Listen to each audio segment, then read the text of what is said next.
Without knowing he was a duke and the owner of the place where her family lived, the bride threw mud. Before we begin this beautiful period romance story, tell me in the comments where you're listening from. I love knowing where you're joining me from. Eleanor Whitmore was running late again. Her boots slapped against the wet road as she hurried down the lane, basket clutched tight against her side, skirts lifted just enough to avoid the worst of the mud. Drops from the morning's rain still slipped from the hedges and dampened her sleeves. She barely noticed. Her mind was crowded with numbers and dates and the sound of her mother's worried voice. "Do not forget the flour, Ellie," her mother had said, following her to the door. "Not the cheap one. Your father's stomach cannot bear it. And ask Mr. Ford about the account. Tell him we will pay the rest soon. Tell him your father has spoken to Mr. Hale." Mr. Hale. Thomas. The wedding. Her stomach twisted. She rounded the bend where the lane narrowed between a stone wall and a ditch. The village lay just beyond, its roofs hidden by the rise of the hill. The air smelled of wet earth and wood smoke. Eleanor drew a breath and picked up her pace. Then she saw the carriage. It stood squarely in the middle of the narrowest part of the lane, gleaming black, its wheels sunk deep into the soft earth. Two glossy horses stamped and huffed impatiently. A coachman sat high on the box, reins loose in his hands, and just ahead of the carriage a man stood with his back half turned, as though the world belonged to him and he had all the time it contained. He was alone, not speaking, just watching the fields on the far side of the wall. The lane, thanks to him, was entirely blocked. Eleanor stopped so suddenly that the basket bumped her ribs. "Of course," she muttered under her breath. "Why should anyone imagine a lane is for walking?" She glanced behind her. Another woman with a bundle under her arm had just appeared, followed by a boy driving a cart with two small pigs. They were already slowing, eyes on the carriage. "Is something amiss, Miss Whitmore?" the woman called. "Only that the world has grown too small for our betters," Eleanor replied, though her cheeks warmed the moment she said it. She edged closer to the carriage, careful not to slip. The man had not yet turned. His coat was of fine dark cloth, his boots polished even in this miserable lane. He looked like someone passing through on his way to somewhere grand, somewhere that certainly was not Rosebery. "Sir," Eleanor called, her breath still quick from her hurry. "Excuse me." He did not move. She swallowed and tried again, louder. "Sir, you are blocking the lane." This time he turned. He was younger than she expected, perhaps not yet 30, with strong features and dark hair too smooth to be anything but carefully brushed. His eyes were unreadable, cool and distant. He took her in with a single glance, damp curls escaping her bonnet, plain dress spattered with mud, worn boots, the basket clutched like a shield. His voice, when it came, was calm. "I am aware that the lane is narrow." "Then you must also be aware," Eleanor said, "that no one can pass." He glanced past her, saw the people waiting, then looked back at her. "The horses need a moment's rest," he said. "The road here is difficult." Eleanor stared at him. The absurdity of it pressed at her chest. "The horses may rest," she answered, "but we must live. Market does not wait because your carriage chose a poor place to stop." The coachman shifted on his seat, as if he sensed trouble. The pigs in the small cart behind her began to squeal softly. A faint line appeared between the stranger's brows. "Patience is a virtue, miss." She lifted her chin. "A virtue does not fill an empty pantry." "Then perhaps," he said, "you ought to rise earlier." There it was. Quiet. Smooth. Dismissal, wrapped in courtesy. Heat rose in Eleanor's face. She heard her mother's voice in her mind. "Be careful, Eleanor. Think of your father's health. Think of the rent." But the weariness of months pressed on her, and behind it a fear that never quite slept. "Sir," she said, trying once more for politeness, "if you would kindly have your coachman move the carriage to one side, we could all pass in peace." His gaze swept over the lane, the ditch, the wall. "It would be troublesome to maneuver the carriage here," he replied. "You may wait. I do not intend to remain long." Something inside her snapped. "Troublesome," she repeated. "More troublesome than an old man's hunger, than a mother's anxiety, than a girl's future." His eyes sharpened. "Do you appear fond of large statements, miss?" "I'm fond of bread," she said, "and of my father's heart continuing to beat." He said nothing. His silence was not nervous or embarrassed. It was the silence of someone unused to being pushed. Someone whose word was usually enough to end a conversation, Behind her, the boy with the pigs muttered, "We'll never reach the green at this rate." The woman with the bundle hissed softly, "Ellie, leave it." Eleanor saw the carriage, the shine of it, the horses, the man who would not stir. She saw her mother's hands counting out coins that did not quite make a full rent. She heard her father coughing at night, and something wild and reckless rose up inside her. She bent, scooped up a handful of the wet, heavy mud from the edge of the road, straightened, and before her sense could return, her arm moved. The mud struck him squarely across the front of his coat. It landed with a dull, shocking sound, splattering across the immaculate fabric, spattering his gloves, leaving a dark stain on the cloth that had certainly never known such indignity. The pigs fell silent. The lane itself seemed to hold its breath.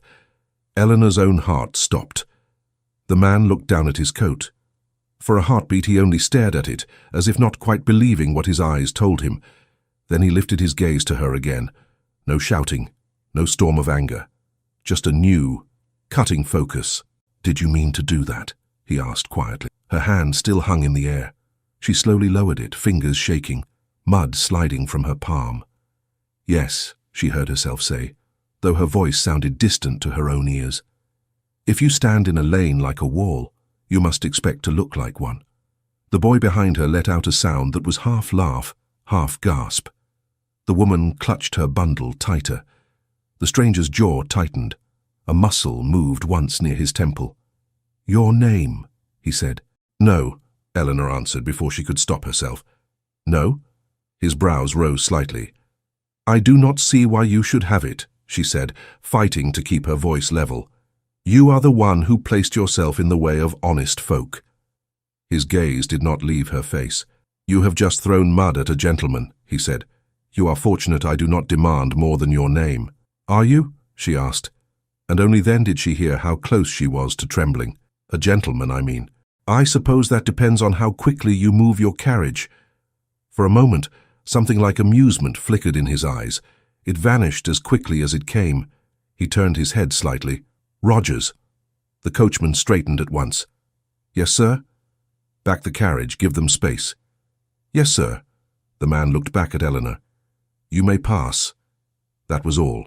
No gesture toward the mud, no lecture, no order. Just those 3 words, as if this were a small favor he granted in his own time. It should have cooled her anger. Instead, it made her feel as though she had been measured and put aside, like something curious, but unimportant. "Thank you," she said stiffly. She stepped carefully around him, the mud sucking at her boots. As she passed, she felt his eyes on her. She refused to look up.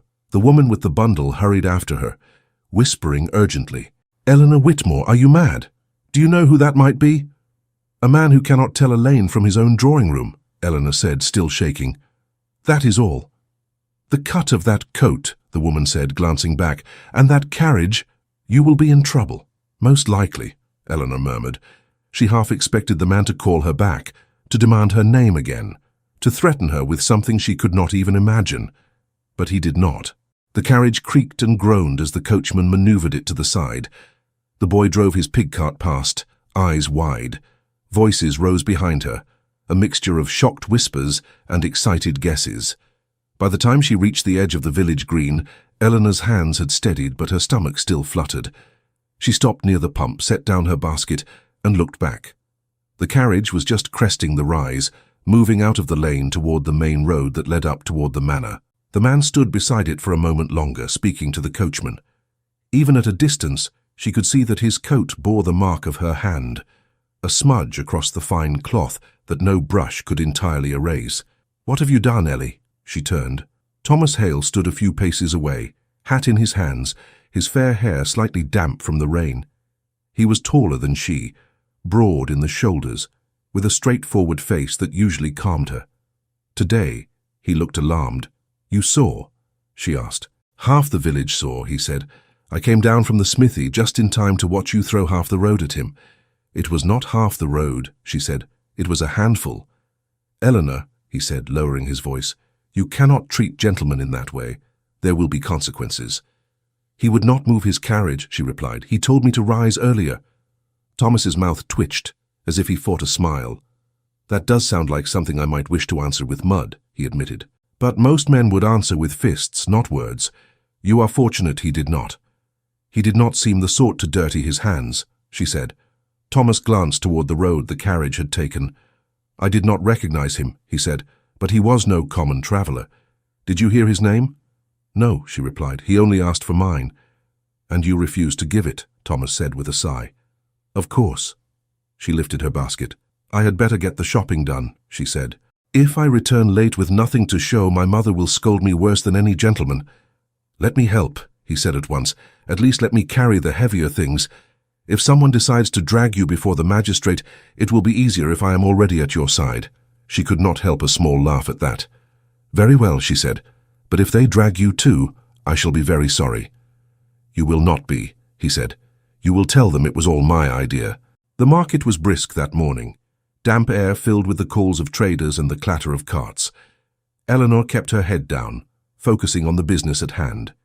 She bargained for flour, for a small wedge of cheese, for a little sugar because her father liked it in his tea. Mr. Ford, the grocer, frowned at her as she hesitated over coins. Your account is already stretched, Miss Whitmore, he said. I cannot extend much more. We will pay the rest soon, she said. My father will speak to you himself if you wish.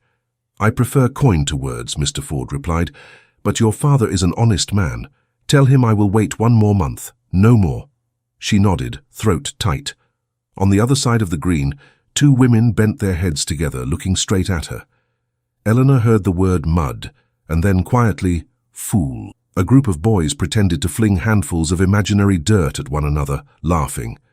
Thomas saw her look and set his jaw. Let them talk, he said. They spoke last year when I bought that lame horse. They speak when the vicar misplaces his spectacles. They will tire of it. I do not mind them talking of me, she said softly.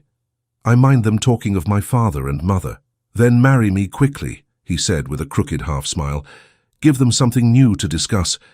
Mrs. Hale will drown them all in talk of pastry and pig fat, and they will forget this in a day. She did smile then, faintly. How comforting you are, she said, to promise me a future of pastry and pig fat. It is a solid future, he said. I am no gentleman with a carriage, but my boots do not sink into the lane without reason. She looked down at his boots, scuffed but sturdy. Not elegant. Reliable. Solid is not a bad word, she said. Solid may be exactly what we need. He touched the brim of his hat to her. Then I shall continue to be solid, he said. And you, if you please, will try not to throw anything else. By midday her basket was full and her coins almost gone. Thomas walked her halfway back along the lane, then turned off toward his own land, promising to call that evening if her father had no objection. The walk home felt longer. The rain had stopped entirely, leaving the air cool and still. Birds chattered in the hedges. Eleanor moved at a slower pace now, the weight of the basket pulling at her arm. Her earlier boldness had drained away, leaving behind a nervous hollow. What if he was someone important, she murmured. The carriage was gone. Only deep tracks in the mud showed where its wheels had been. She paused, toes at the edge of one of the ruts, and imagined the man's face again. The calm gaze, the faint line of impatience. Let him be a prince from London, she said aloud. He will return to his ballrooms and forget the girl with the mud. It sounded brave. It did not feel so. At the cottage, smoke trailed from the chimney. She pushed open the door with her shoulder, bringing in a gust of damp air and the scent of wet earth. Is that you, Ellie? Her mother called from the small table where she sat shelling peas. Did you get the flour? Yes, Eleanor said, setting the basket down. And Mr. Ford says he will wait another month for the rest. Bless him, her mother murmured. He has a wife with a soft heart, that is the truth of it. Your father is in the back, seeing to the tools. He has been restless all morning. Her father appeared in the doorway to the yard, wiping his hands on a rag. His hair, once dark, was now as grey as the skies had been. His shoulders stooped, but still strong. He smiled when he saw her, though the smile did not reach all the way to his eyes. Ellie, he said, did you hear the news in the village? She froze. What news? She asked. He took the basket and began to set things on the table, more to occupy his hands than because she needed the help. About the manor, he said. About the estate. The old Duke's nephew has arrived. The new master. They say he came this very morning to the village in a fine carriage to see for himself what he owns. Her heart gave a hard thump. "In a carriage?" she said. "A black one?"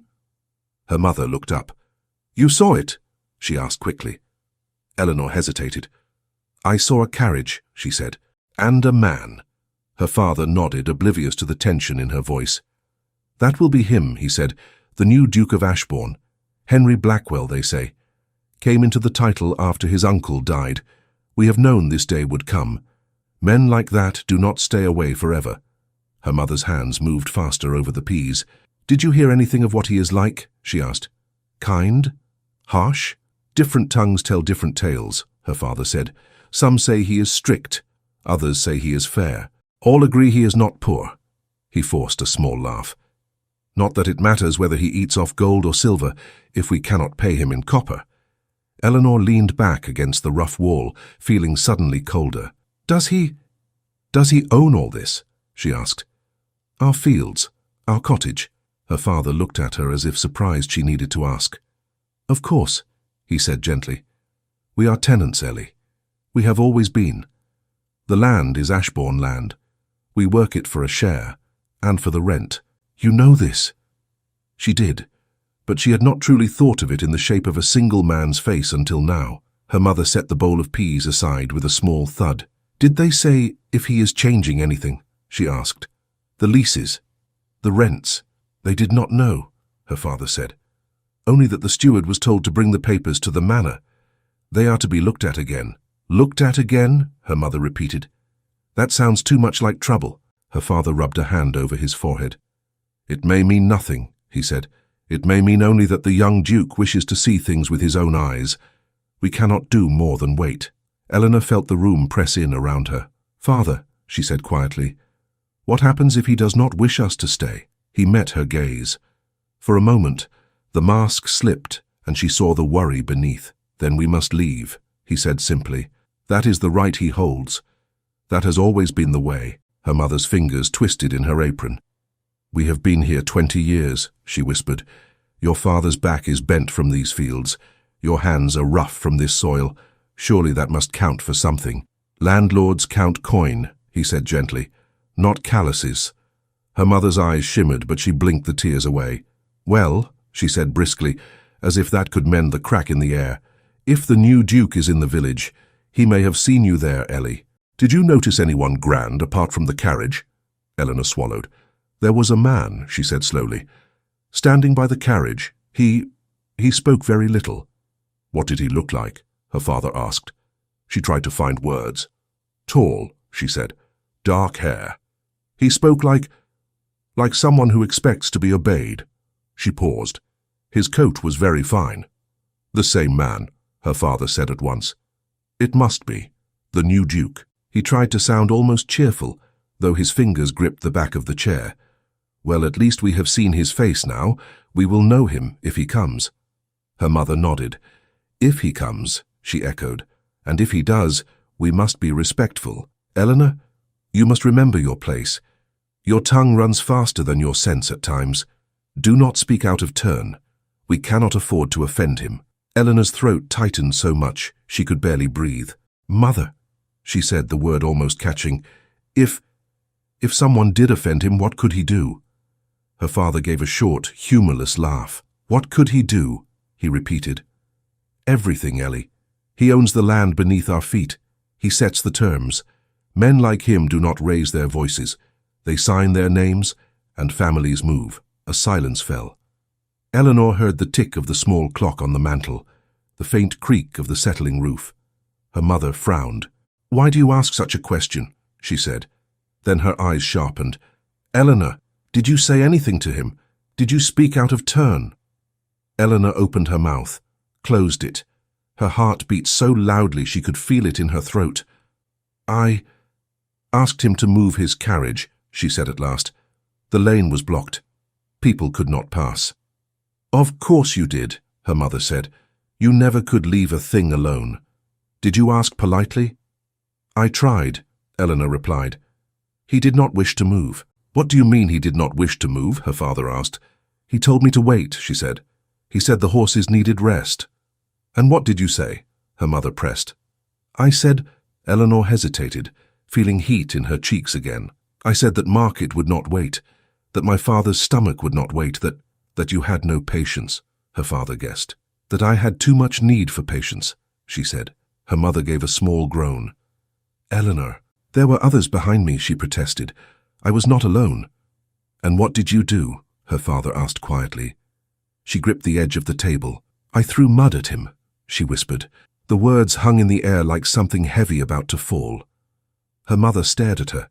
You, what? A small handful, Eleanor said quickly. I did not aim for his face, only his coat. It was foolish, I know. Her father sank slowly into the nearest chair, as if his legs would no longer hold him. So you threw mud, he said slowly, at the Duke of Ashbourne. I did not know who he was, she said. He was only a man in my way. Her mother pressed a hand to her mouth. Oh, Lord have mercy, she breathed. Our daughter has assaulted a duke. It was only mud, Eleanor said, though the words sounded feeble even to her own ears. Her father bent forward, elbows on his knees, hands clasped hard. Did he ask your name? He said. Yes, she replied. I refused to give it. Of course you did, her mother muttered faintly. So he does not know who you are, her father said. Not yet. Perhaps he will not care. Perhaps he will laugh about the wild country girl when he returns to his fine friends. Eleanor looked at him. You do not believe that, she said. He lifted his head and met her eyes.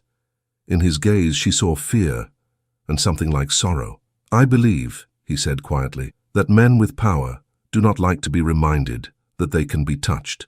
And I believe that our lease comes up for renewal before the winter. Her mother's hand dropped from her mouth. That is true, she whispered. I had forgotten. The steward said, Oh, John. Her father stood, walked to the small cupboard near the hearth, and took out a folded, much-handled paper. He laid it on the table, smoothing it with his palms. Our future sits in a clause or two, he said. And now there is a new hand to sign it. A hand you have already stained, Ellie, even if he cannot see the marks. She looked down at the paper. The letters blurred before her. Father, she said, barely managing the word, what if he remembers me? What if he asks who I am? Her father's voice dropped to a hoarse whisper. Then God help us, Eleanor, he said, because the man you flung mud at this morning is not only a duke, but the owner of the very roof over our heads and the fields that keep us alive. The silence that followed her father's words seemed to fill every corner of the cottage. Her mother was the first to move. She stood abruptly and began gathering the peas back into the bowl, hands jerking. We must not despair before anything has even happened, she said. The Duke may never think of it again.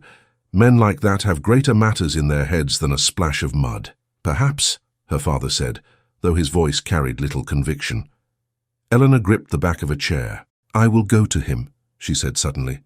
If he comes again, I will apologize. I will tell him I was foolish. You will do nothing until we know what he intends, her father replied sharply. If he does not remember, I will not have you putting your face before him. He will remember, she said quietly. He looked at her, saw that she believed it, and sighed. We can do nothing now, he said. We will work the fields as always. We will pay what we can. We will pray the new Duke has no wish to meddle with small folk. Her mother nodded quickly. Yes, we will do that. And you, Eleanor, you will hold your tongue for once, especially at church on Sunday. If the Duke attends, you will look at your hymn book and nowhere else. Yes, Mother, Eleanor murmured. That night she lay awake listening to her father's faint cough in the next room and the wind against the shutters. Every time she closed her eyes, she saw the dark streak across the man's coat. In the morning she rose early, hoping the day would pass without any sign from the manor. She worked in the small kitchen garden, fingers in the earth, planting late peas, tying a falling stalk. The simple work soothed her until she heard wheels on the lane. She straightened. The sound grew louder.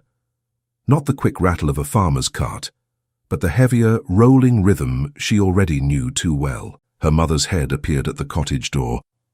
Eleanor, she whispered, inside, now. Eleanor wiped her hands on her apron.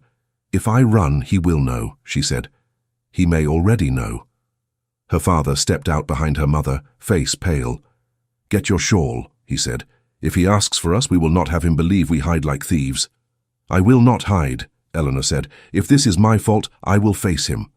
Her mother caught her arm. "Do not say such things to him," she hissed. "Do not say fault. Do not say anything except your grace and yes." The carriage came into view, not the grand one from the day before, but a plainer vehicle, though still finer than any in the village. It stopped before the cottage.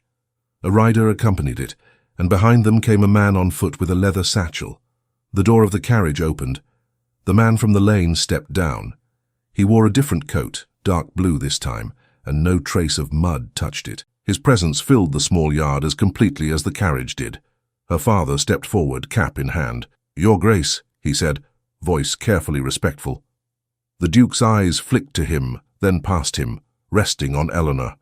The look lasted only a heartbeat, but it was enough to tell her he remembered everything. "Mr. Whitmore," he said. "Yes, Your Grace," her father replied. "John Whitmore. This is my wife, Margaret, and my daughter, Eleanor." Eleanor felt her mother's fingers pinch her arm, but there was no use pretending now. The Duke inclined his head slightly to Mrs. Whitmore. His gaze returned briefly to Eleanor, cool but steady. "I am visiting several of the tenant farms," he said. "I wish to see for myself how the land lies." He nodded toward the man with the satchel. "This is my steward, Mr. Harrow." The steward, a thin man with a sharp nose and tired eyes, gave them a quick bow. "Your fields were recommended as a fair example, Mr. Whitmore," the Duke added. "May I walk them with you?" "Of course, Your Grace," her father said at once. "We are honored. Eleanor, fetch my stick." She hurried to obey, grateful for something to do. When she returned, her father took the stick and gestured toward the gate. "If you will follow me, Your Grace," he said. The Duke nodded and stepped forward. As he passed Eleanor, he gave no sign that they had ever met before. No hint in his face that she had flung mud at him. Relief mingled with a strange sting in her chest. Her mother tugged at her sleeve. "Go with them," she whispered. "Your father's leg will tire." Eleanor fell into step a little behind the men, her mother trailing further back. The steward walked beside the Duke, holding the satchel, occasionally making a note on a folded paper he carried. Her father spoke of the soil, the drainage, the way the land sloped toward the brook. "We have had fair harvests most years, Your Grace," he said. "We try to keep the fields well, though the last winter was hard." "And the rent?" the Duke asked. "You have kept up with it." "We have done our best," her father replied, his voice steady. "We fell a little behind one season, but we caught up as soon as we could. Your steward will have the figures." Mr. Harrow cleared his throat. "The Whitmore account is not the worst," he said, "but it has been strained at times." The Duke glanced at him, then at Eleanor's father. "Strained how?" he asked. "Slow payments," Harrow said. "Requests for a few weeks' grace now and then. Nothing unusual, given the weather of recent years." The Duke nodded. "And you, Mrs. Whitmore," he called back toward Eleanor's mother. "Do you find the cottage sufficient?" Her mother startled, then answered with a nervous little laugh. "We are but simple folk, Your Grace," she said. "We are grateful to have a roof that keeps the rain mostly out." "Mostly?" he repeated. "There is a leak over the corner where we store the onions," she said quickly. "Nothing serious. John stuffs it with rags. It does not trouble us." "Make a note," the Duke told Harrow. "The roof should be seen to before the winter." "Yes, Your Grace," Harrow said. Her father blinked. "We do not expect repairs at your expense, Your Grace," he said. "We are used to managing." "A sound roof protects my property as well as your onions," the Duke replied. "There is sense in that." They reached the far field where young wheat was pushing up in neat rows. The Duke stood for a moment, looking across it. "You work this land with your daughter?" he asked. "Yes, Your Grace," her father said. "Eleanor is a hard worker. She knows every furrow." The Duke turned his head slightly, finally letting his gaze rest on her, with more than a passing glance. "And is your daughter always so industrious in defending the lane to market?" he asked. Her mother made a strangled sound. Her father went rigid. Eleanor felt heat surge into her face. "Your Grace," her father began, voice shaking. "If she spoke out of turn, she did more than speak," the Duke said calmly. "She decorated my coat." Her mother's hand flew to her mouth. "I beg your pardon, Your Grace," she said quickly. "She did not know who you were. She would never have dared." "That is the point, Mother," Eleanor heard herself say. "I should not have done it, whether he was a duke or a stable boy." All eyes turned to her. Her heart hammered, but the words were out now. "I lost my temper," she went on, forcing herself to stand straight. "I was wrong. I ask your pardon, your grace." The Duke studied her. "You do not seem afraid," he said. "Oh, she is afraid," her mother cut in. "She is terrified. She lay awake half the night." "Mother," Eleanor whispered. The Duke's mouth twitched almost like the beginning of a smile. "People rarely throw mud at me in fear," he said. "They do it in anger or in jest. Which was it, Miss Whitmore?" "Anger," she said. "Not at you in particular. At everything. At being told to wait?" he asked. "Yes, your grace," she said. "At that, and at not knowing whether the bread I was going to fetch would be paid for, and at thinking of my father's health, and other things." Her father murmured her name in warning, but the Duke lifted a hand, stopping him. "Do you think throwing mud changed any of those things?" he asked quietly. "No," she said, "but it felt for a moment as if I could do something in a world where I can do very little." He was silent a moment, eyes on her. "I appreciate honesty," he said finally, "although I prefer it without mud." Her mother let out a breath that sounded like a sob and a laugh tangled together. "Your Grace is kind to speak so," she said. "We will see that she remembers her place." The Duke glanced at her. "I do not wish to break her spirit, Mrs. Whitmore," he said. "Spirits like hers can be useful." "Useful," Eleanor repeated before she could stop herself. He looked back at her. "Tenants who care strongly about their lives are more likely to work hard," he said. "Indifference is a worse enemy to a landlord than temper, Miss Whitmore." "I think I have never heard a duke speak of enemies and tenants in the same breath," she said. "Then you have not known many dukes," he replied. "No, your grace," she said. "I confess, you are my first." Her father groaned softly. The Duke's gaze shifted to the hedgerow. "These boundaries are old," he said to Harrow. "We will need a full survey. I will not make decisions blind." "Yes, your grace," Harrow said. "I have the maps from your late uncle's time. There are also the leases. The Whitmores comes up for renewal this year." Eleanor flinched at the word. The Duke nodded. "I am aware," he said. "Some of the terms were adjusted during the bad harvest," Harrow added. "Your uncle's hand is on that paper, but there is room still to—" "That will be all for now, Mr. Harrow," the Duke said, a hint of warning in his tone. Harrow fell silent. Eleanor caught the glance her father sent the steward. She saw the tightness in her mother's jaw. "What does that mean?" she asked before thinking. "Adjusted how?" "Eleanor," her mother whispered. The Duke looked at her. "It means," he said, "that your father and I will discuss leases and terms in due course. It is not a matter for this morning, not a matter for a tenant's daughter," she said, unable to keep the edge out of her voice. "Not yet," he replied. Her father stepped forward, placing a hand on her shoulder. "We are grateful for your Grace's visit," he said quickly. "We would not wish to keep you from other business." "You are not keeping me," the Duke said. "I chose to come. I prefer to see, not only to read numbers on a page." He took one last look over the field, then back at Eleanor's father. "I will speak with you again before the autumn," he said. "Until then, continue as you have. Mr. Harrow will inform you of any changes." "Yes, your Grace," her father said. The Duke turned to Eleanor once more. "And you, Miss Whitmore," he said.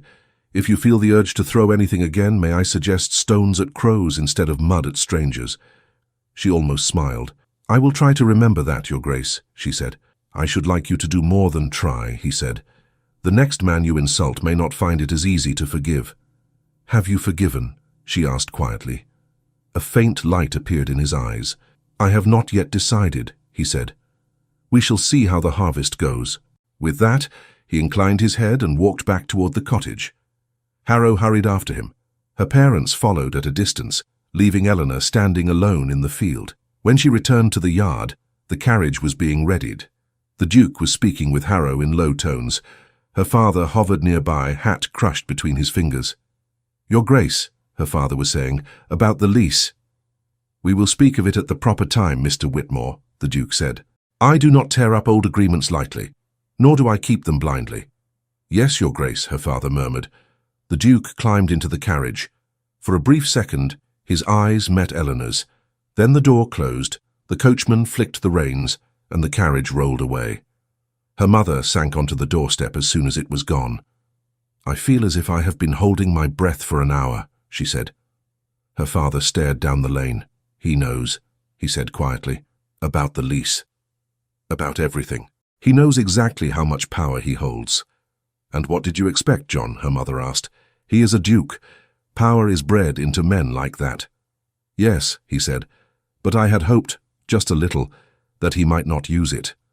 Eleanor watched the carriage grow smaller. He said he does not act blindly, she said. Perhaps that means he will be fair. Fair and merciful are not always the same, her father replied. Do not put your hope in one man's temper, Ellie. Men die, titles pass, paper remains. Later that afternoon, Thomas came up the path, wiping his hands on a cloth. I heard the Duke came here, he said without preamble. Are you still in possession of your head? For now, Eleanor said. What did he say? Thomas asked. That he prefers stones at crows, she replied. Thomas blinked. I beg your pardon. Never mind, she said. He walked the fields. He spoke of the roof. He hinted at the lease. He did not shout. That is something, Thomas muttered. Did he glare at you? Not quite, she said. He looked at me as if I were a puzzle he had not yet decided to enjoy or throw away. Thomas's jaw tightened. I do not like the sound of that, he said. I would prefer him to forget you entirely. So would I, she said. He reached for her hand, then let it drop, remembering her parents were watching from the window. We will speak with the vicar, he said. If there is trouble with the lease, perhaps he can appeal to the Duke. He has friends among the gentry. Her father opened the door. We will not go begging yet, he said. We will see what comes of Sunday. Sunday? Thomas repeated. The Duke is expected at church, her father said. If he means to set himself over this village, he will wish to be seen doing it. Church that Sunday felt more crowded than usual. People arrived earlier, their best clothes brushed, their children scrubbed pink. Eleanor walked between her parents, feeling every eye turn as they entered. There she is, someone whispered behind her. That's the one who... Hush, another voice said. He is here. The murmur rippled through the pews. Eleanor followed the small wave of movement and saw him. He entered with an ease that made the narrow aisle seem wider. The vicar hurried to greet him, bowing slightly, hands fluttering. The Duke gave a courteous nod and took a seat near the front, where the old Duke had once sat on his rare visits. Mr. Harrow stood discreetly at the back. Eleanor slid into a pew several rows behind, head lowered. Thomas joined them, wedged awkwardly at the end of the bench. Mrs. Green, the vicar's wife, turned in her seat and gave Eleanor a long, assessing look. Her gaze flicked from Eleanor's plain dress to the Duke, then back again, as if she had stumbled upon a story and meant to wring every drop from it. The service began. Hymns were sung, prayers were said. The vicar delivered a sermon on obedience and order that sounded a little too tailored to the occasion. Eleanor kept her eyes fixed on the words in the book, though she could not have repeated a single line. When the final hymn ended and the blessing was given, the congregation began to spill out into the churchyard. People lingered, eager to be seen by the Duke, to exchange a few polite words with him. Remember, her mother whispered, you will say nothing unless spoken to. Eleanor nodded. Mrs. Green appeared at her elbow like a bird drawn to crumbs. Miss Whitmore, she said, voice syrupy and sharp at once. What a charming gown, so modest, so suitable. Thank you, Mrs. Green, Eleanor said. I understand you have had a memorable week, Mrs. Green went on. Such excitement for a quiet village, a new Duke, and all that comes with him. Yes, ma'am, Eleanor murmured. Mrs. Green leaned closer. One must be careful, you know, she said. Young ladies are so easily noticed. A word spoken hastily, a gesture made in temper, and suddenly everyone is talking. Reputations are delicate things. I am aware, Eleanor said. Mrs. Green's smile grew thinner. I am sure you are, she said. I hope you will remember it now more than ever. Men of rank rarely seek respectable wives among those who attract gossip. Eleanor's cheeks burned. I am engaged to Thomas Hale, she said. I do not seek any other man's notice. Mrs. Green shrugged. Men's eyes do as they please, she said. It is a woman's duty to ensure they find nothing improper to rest upon. She cast a quick glance toward the Duke, particularly when such eyes have power behind them. She has said enough, Mrs. Green, Thomas said suddenly, stepping forward. Eleanor's reputation is perfectly sound and will remain so. Mrs. Green raised her brows. Oh, Mr. Hale, she said, I only speak for her good. Engagements are one thing. Marriage is another. Until vows are said, nothing is certain. She smiled again, too sweet. Do enjoy the day. She floated away toward another cluster of villagers. Thomas swore under his breath, then caught himself. Apologies, he muttered.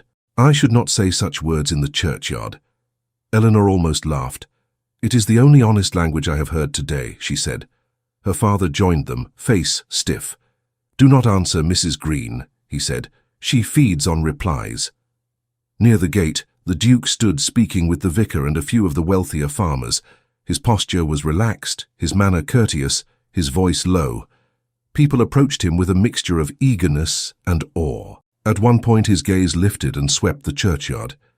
It passed over Eleanor briefly, no longer than over anyone else.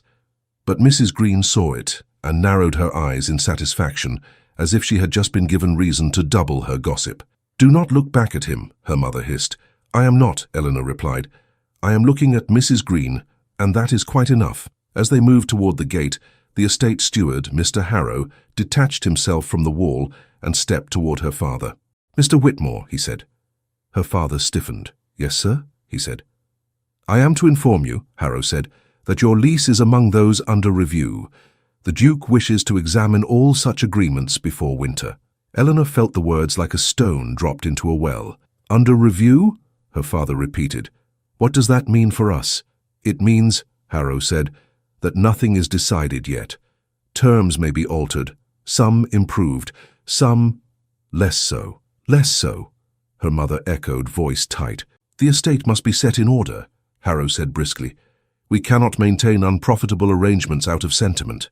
We have always worked hard, her father protested. We are not asking for charity, only for time. I am not the one you must persuade, Harrow replied. I am merely the messenger. He glanced briefly at Eleanor as if noting her presence, then turned away. The Whitmores stood together in a small knot, the sounds of conversation swirling around them. This is because of yesterday, her mother whispered. It must be. We do not know that, her father said, but we cannot pretend it helps. Near the gate, Harrow joined the Duke. Eleanor saw the steward lean in, speaking low. The Duke's face remained unreadable as he listened. Thomas touched her elbow. Wait here, he murmured. I will go greet him. It may help if he sees I intend to take you as my wife, that you will not always be a tenant's daughter. Thomas, no, she said quickly. Do not draw attention. But he was already moving away, shoulders squared, hat in hand. He approached the Duke with a respectful bow. They exchanged a few words. The Duke nodded once, glanced briefly back in Eleanor's direction, then returned his attention to Harrow. Eleanor watched Harrow lift the leather folder he carried. The Whitmore lease, he seemed to say, though she could not hear the words. Your uncle added a special clause, Your Grace. You could reclaim the land at any time with a single notice if you wish. No compensation owed. The steward quietly reminded Henry that, by law, he could remove the Whitmores from their land with a single formal notice. And Eleanor, watching from a distance, saw the men speaking and felt that her fate was being decided without her. For several days after the service, nothing happened. No messenger came riding up the lane. No second carriage appeared at the cottage door. The Whitmores worked their fields, mended fences, kept their heads down. Yet the sense of something pending hung over them like low cloud. Eleanor rose each morning with the same thought. Will it be today? Sometimes she half hoped it would be. The waiting gnawed at her more than any single blow could have done. On the fourth day, Thomas arrived in the yard with his sleeves rolled and determination in his eyes. We cannot live like hunted rabbits, he said. If the Duke means to cut your lease, let him say so. In the meantime, we will not let the wheat rot in the ground. I came to help with the lower field. Her father clapped him on the shoulder.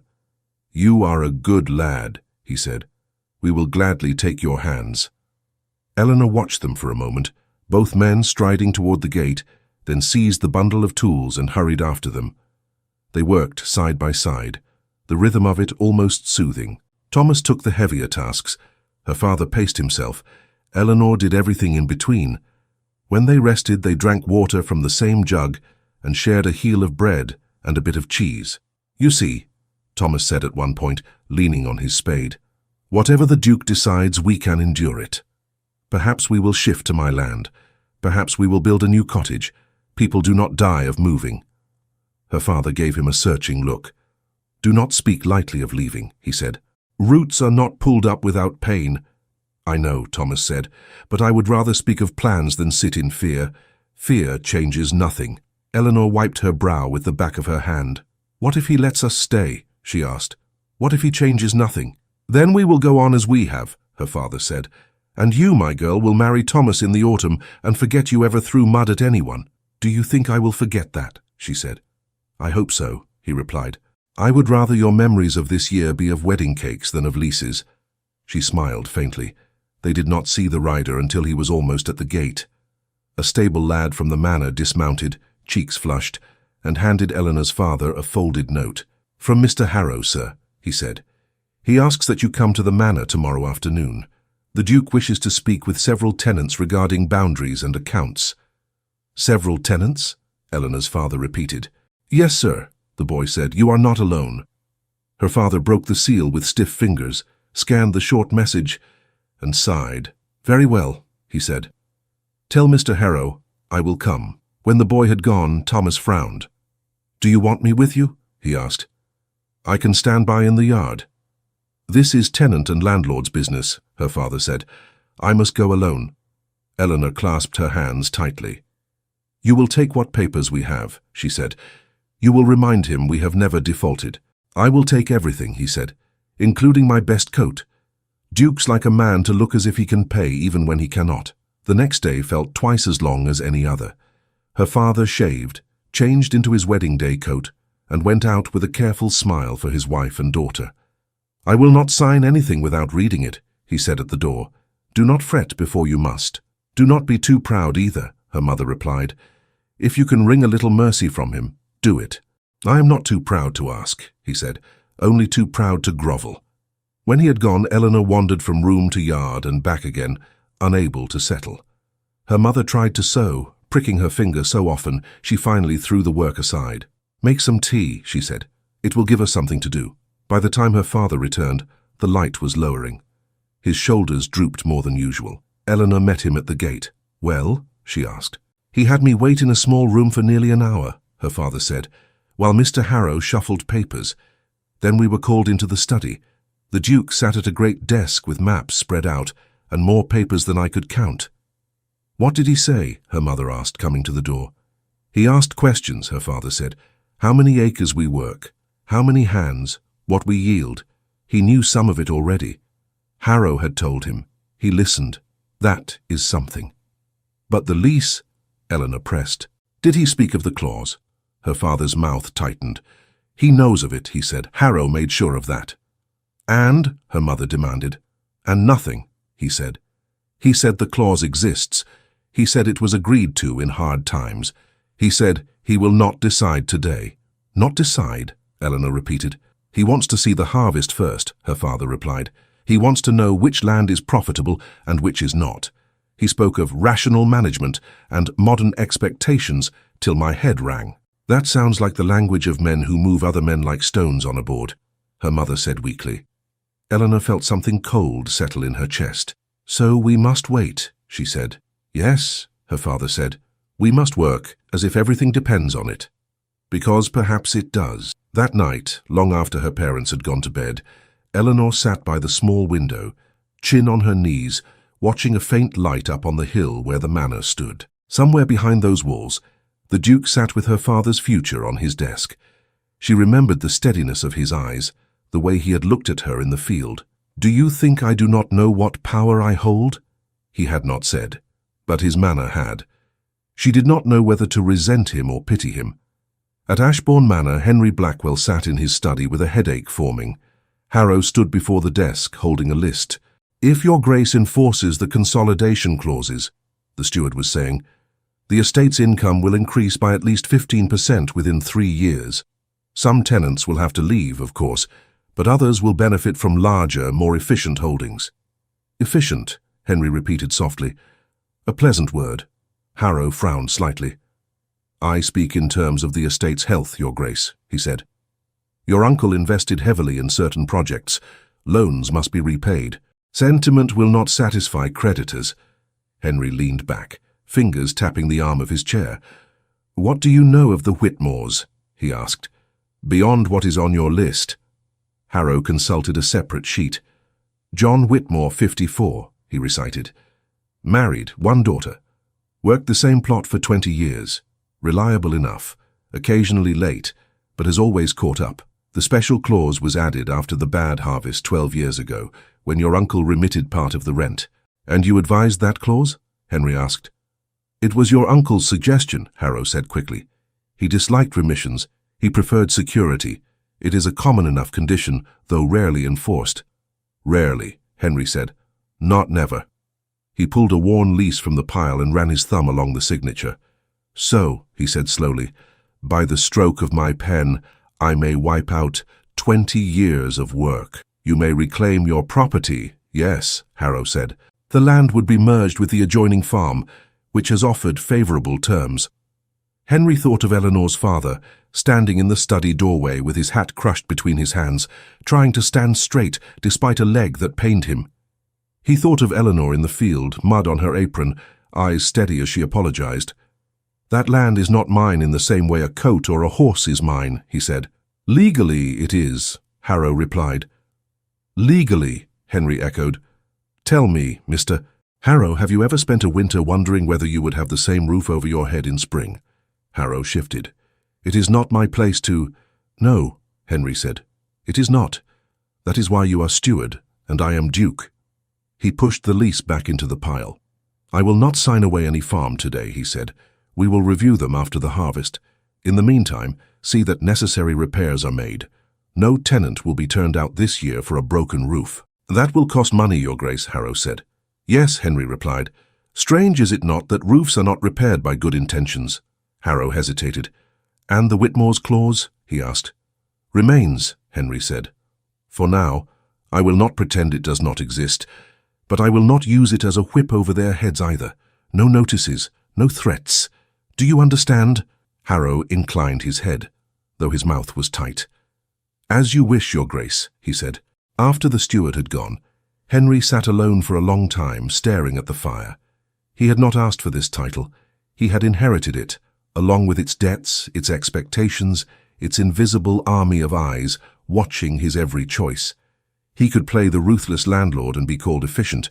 He could play the indulgent one and be called weak. He thought of the mud on his coat, the shock, the spark in Eleanor's face. You do not seem afraid, he had said to her. She had been, but she had not bowed. For reasons he could not entirely name, he found himself unwilling to be the man who pushed her family from their land. Days slipped into weeks.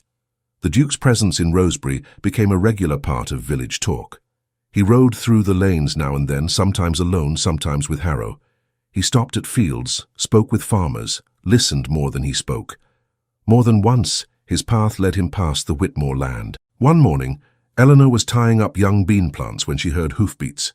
She turned and saw him approaching along the hedge. She straightened, brushing dirt from her hands, heart suddenly too fast. Your Grace, she said. Miss Whitmore, he replied, drawing his horse to a walk. You're at war with the weeds, I see. They started it, she said. I merely defend myself. A corner of his mouth lifted. An admirable strategy, he said. How do the crops fare? Well enough, she answered. The weather has been kind. And the roof, he asked. Has the leak been mended? Yes, Your Grace, she said. A man from the estate came last week. We are grateful. You pay rent, he said. Roofs ought to be included in such extravagance. She almost laughed. Many landlords would disagree, she said. Many landlords are fools, he replied. She looked at him, surprised. You speak strangely for a duke, she said. How many dukes have you known, Miss Whitmore? He asked. As I said before, she replied, only you. Then you have no basis for comparison, he said. Perhaps not, she said, but I have known many men, and few speak as you do. Is that reproach or compliment? He asked. I am not yet decided, she said. He regarded her for a moment, something thoughtful in his expression. You have a sharp tongue, he said. It is both a danger and a shield. I try not to stab anyone with it, she said. Not twice, at least. An excellent rule, he replied. They stood like that for a few heartbeats, the air between them not quite easy, not quite strained. Eleanor became suddenly aware of how close he was, the horse's warm breath, the faint scent of leather and something clean beneath it. She stepped back, more from alarm at herself than at him. "Will you be inspecting all your tenants today, Your Grace?" she asked, forcing a practical tone. "Not all," he said. "Only those whose land lies along this road. Mr. Harrow grows anxious if I spend too much time in mere conversation." "Stewards do not enjoy conversation," she asked. "Stewards enjoy ledgers," he said.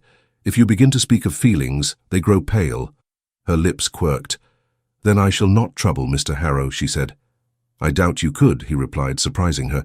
"You trouble people who are not easily troubled." She did not know what to say to that. He inclined his head. "Good day, Miss Whitmore," he said. "May your weeds surrender." "Good day, Your Grace," she answered. As he rode away, she exhaled slowly. Her hands felt unsteady when she bent back to the bean plants. Later that day in the village, she heard the first whispers. "The Duke was speaking with Eleanor Whitmore in her field," one woman told another. "Just the two of them, no one else." "Her father was at the upper pasture," the other said. "I saw him myself." "Well," the first replied, lowering her voice, "her father is not blind. If he has any sense, he will keep his daughter out of a gentleman's path." "Why?" a third woman asked. "Do you think His Grace means harm?" "Men of rank do not mean harm," the first answered. "They mean pleasure. Harm comes later, when people begin to talk." By the time Eleanor reached the baker's stall, Mrs. Green already had the story half formed. "Such neighbourly interest," the vicar's wife said with a thin smile. "The Duke cares for his tenants' beans, it seems." "He cares for his land," Eleanor said evenly. "Nothing more." "Oh, my dear," Mrs. Green murmured. "Land, daughters. To a man in his position, it is all part of the same estate." Eleanor's jaw clenched. "My father is always in the fields with me," she said. "Today he was only a few minutes away." "I am sure he is vigilant," Mrs. Green replied. "Yet reputations do not measure minutes. They measure appearances. I advise caution." "Thank you," Eleanor said. "I will consider it." She walked away before Mrs. Green could say more. That evening Thomas arrived with a clouded face. "I heard things in the village," he said bluntly. "That the Duke visits your fields, that he speaks with you alone." "He does not seek me," Eleanor said. "He rides the land. Sometimes our paths cross. And when they do?" Thomas pressed. "We speak," she said, "of crops, of roofs, of his steward's dislike of feelings. Nothing more." Thomas's hands flexed at his sides. "Eleanor," he said, "you know how it looks. People talk, they watch. A nobleman and a tenant's daughter." "A tenant's daughter who is engaged," she said, her voice a little too sharp. "Have they forgotten that?" "Some choose to remember it less than others," he said. "They enjoy a scandal where there is none." She hesitated. "Do you think there is a scandal?" she asked quietly. He looked at her. His face softened, but his eyes were still troubled. "I think you are honest," he said. "I think you mean no wrong. I do not know what the Duke thinks." "He has been proper," she said. "He has not overstepped." "No," Thomas said, "but he keeps coming." "That is his land," she said. "He has a right." "He has a right to the fields," Thomas replied. "Not to your peace of mind." She lowered her gaze. "What would you have me do?" she asked. "Refuse to speak to him when he addresses me. Run into the house at the sight of his horse. That would set tongues wagging even faster." "I know," he said. "I do not ask you to be rude, only be careful. Do not allow him to think you are flattered." "I am not," she said quickly. Then more slowly, "I am curious. He is not what I expected." Thomas flinched just slightly. "I cannot compete with a duke," he said. "Not in curiosity. I only offer what I have. My name, my land, my work. You offer steadiness," she said. "That is worth more than curiosity." "Is it?" he asked. "To you?" She opened her mouth, found no ready answer. He looked away. "Our wedding is set for harvest time," he said. "My mother bakes as if the date were carved in stone. If you wish it changed, you must say so before she buys more sugar." "Changed," she repeated. "Do you wish it changed?" "I wish it certain," he said simply. "I wish to know you choose me, not as escape, but as choice." She stepped closer. "I gave you my word," she said. "I meant it." He nodded, but the worry in his eyes did not entirely clear. Summer grew heavy, then began to slip toward autumn. The wheat ripened. The air filled with the smell of cut grass and distant smoke. Men worked from dawn to dusk, scythes flashing, carts creaking under the weight of sheaves. The Duke was everywhere. He rode from one end of the estate to the other, observing harvests, checking storehouses, speaking with bailiffs and tenants. Sometimes he supervised the stacking of hay as if he had been born to it. Sometimes he stopped to watch children race one another along the hedgerows. Everywhere he went, people watched him in return. "Has he decided yet?" they asked one another. "Will he raise the rent? Will he send anyone away?"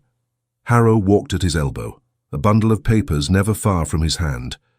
The steward's gaze was sharp, calculating, always counting. One afternoon, Henry stood at the edge of the Whitmore field, watching men and women gather in the last of the wheat. Eleanor worked among them, skirt tucked up, hair damp at the temples. She laughed at something one of the younger boys said, her face bright for a moment in the slanting light. Henry felt a strange tug in his chest. It had nothing to do with yields or profits. He tore his gaze away, annoyed at himself, and turned to Harrow. "What is the sum for this section?" he asked. Harrow consulted his notes. "Modest," he said. "Not the richest soil, but adequate." "And with improvements?" Henry asked. "With fresh drainage and more hands we could increase it," Harrow said. "Or we could merge it with the adjoining farm, which has offered to take it on. Larger fields, fewer hedges, greater efficiency." "How many people would lose their home if we merged it?" Henry asked. Harrow hesitated. 3 in the Whitmore cottage, he said. Perhaps 2 labourers as well. They could find work elsewhere. Or emigrate. Many do. Henry's jaw tightened. "We are not exporting tenants like barrels of grain," he said. Harrow pursed his lips. "I only mention possibilities," he said. "Your Grace must choose." "Yes," Henry said. "I must." He watched Eleanor straighten, shading her eyes with one hand. She had seen him there. She gave a small nod, nothing more. Her father glanced toward Henry as well, then back to his work. "Postpone any consolidation here," Henry said abruptly. "We will decide after I have reviewed the old agreements once more." "As you wish," Harrow said, voice carefully neutral. That evening Henry sat again with the leases. He read the Whitmore clause 3 times, considering every line. He could strike it out. He had that right. He could say his uncle had been unjust. He could choose a different path. He could also be accused of weakness by those who watched his accounts, by family members who relied on the estate's income, by London acquaintances who believed mercy a dangerous indulgence. He closed his eyes briefly. "Do you seek their approval?" he asked himself softly. "Or your own?" In the end, he did not sign anything that night. As the harvest drew to its end, talk in the village shifted to the upcoming wedding. "It will be a fine match," people said. "The Whitmores will be safer with Thomas Hale as son-in-law. 2 small holdings together are stronger."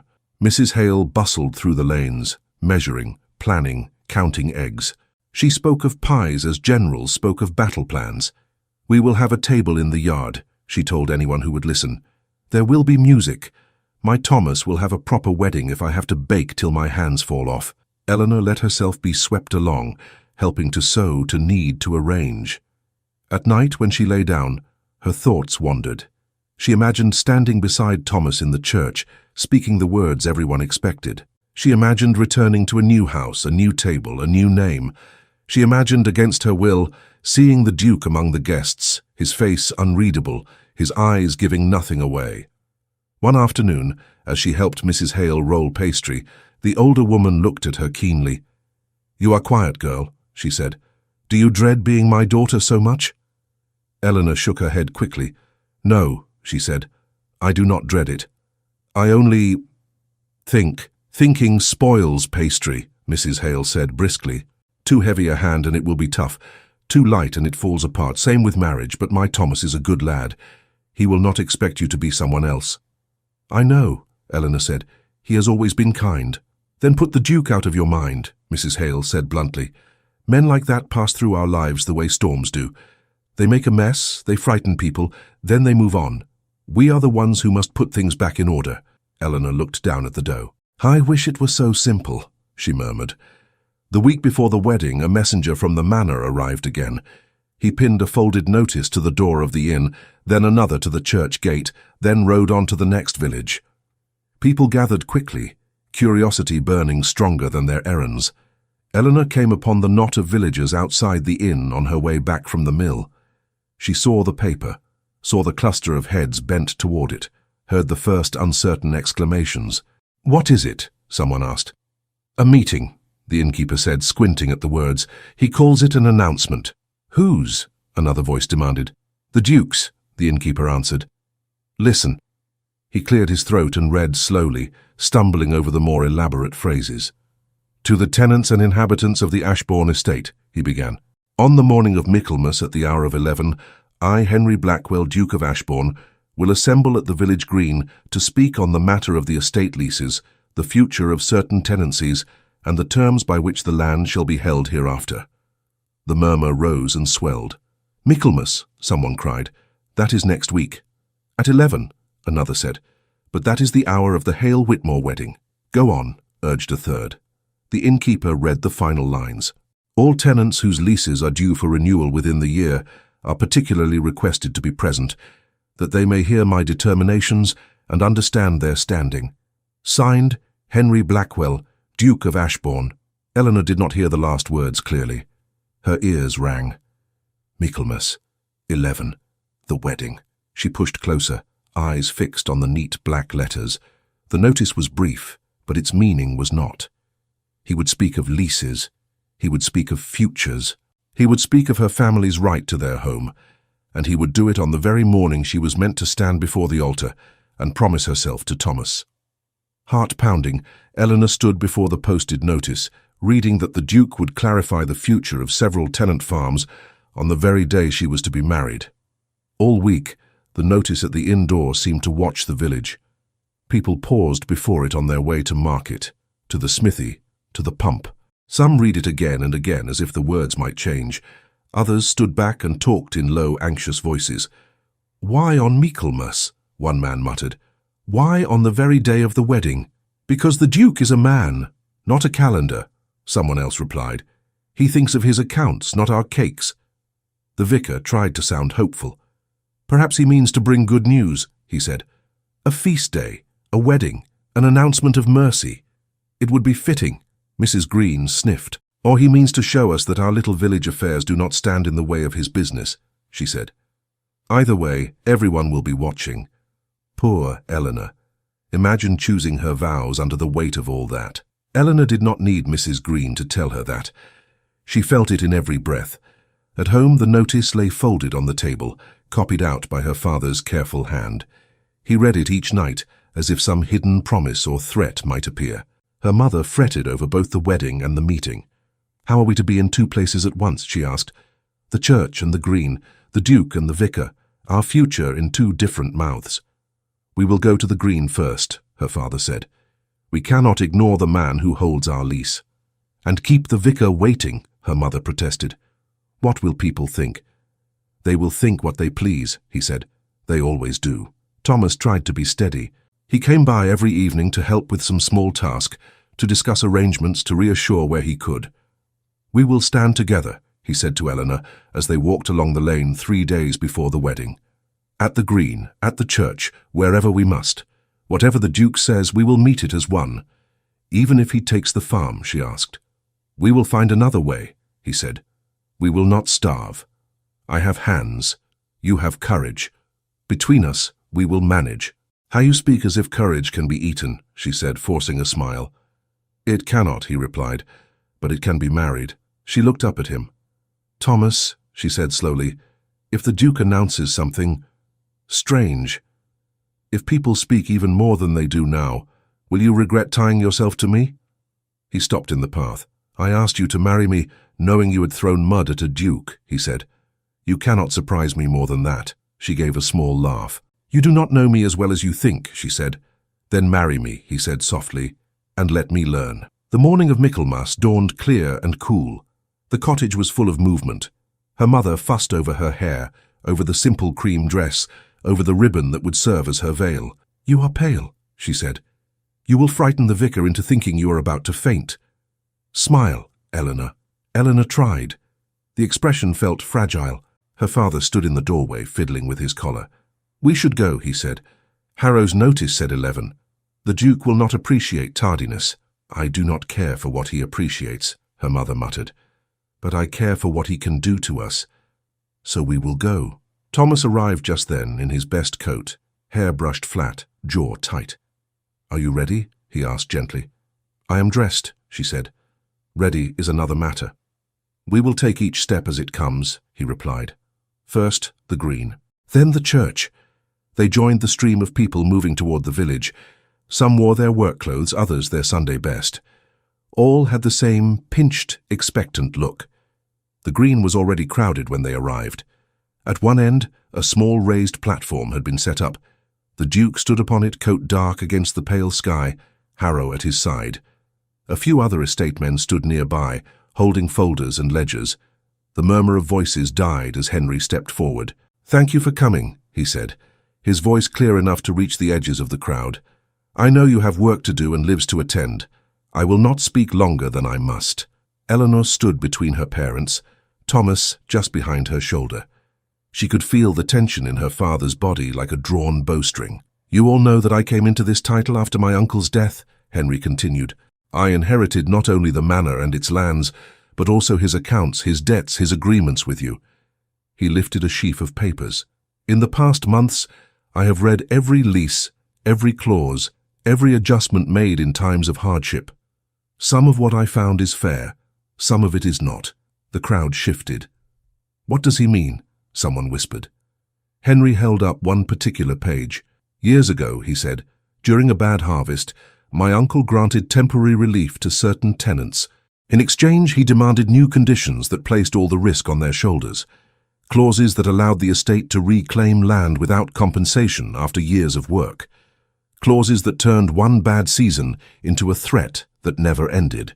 Harrow's jaw tightened, but he said nothing. Eleanor felt the blood drain from her face. She knew exactly which clause he meant. "I will speak plainly," Henry said. "I consider such terms unjust. They may be legal, they may be common, but they are not, in my judgment, right."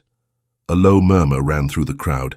He went on, "I do not believe that a man who has worked a field for 20 years should live in fear that a line of ink will strip him of it overnight.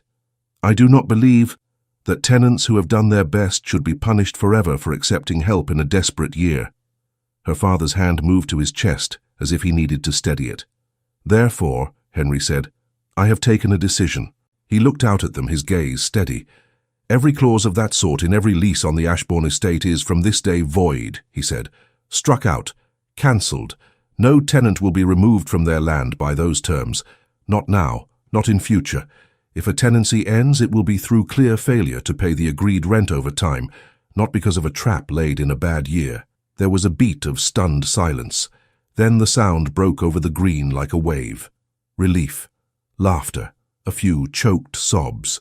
Men clapped each other's backs. Women pressed their hands to their mouths. Someone exclaimed, "Thank God," loud enough that several others echoed it. Beside Eleanor, her mother began to cry quietly. Her father's shoulders trembled. He closed his eyes for a moment. "The Whitmore lease is among those affected," Henry said, and his voice cut through the noise. "As are the leases of the Tanners, the Fords, and several others." He nodded toward different faces in the crowd. "Your land is secure so long as you meet reasonable terms. You will not wake to find yourselves strangers on the fields you have tended." Eleanor's vision blurred. She blinked hard. Henry lifted a hand and the murmur subsided. "This does not mean there will be no changes," he said. "Rents will be reviewed. Some may rise, some may fall according to the land's yield. I will not pretend I do this only out of generosity. The estate must be kept sound, but it will be done openly with explanations given. No more hidden clauses, no more surprises." He glanced at Harrow. "Mr. Harrow will meet with you in the coming weeks," he said. "You will see your leases with your own eyes. If you do not understand a term, you may ask." "I expect my steward to answer."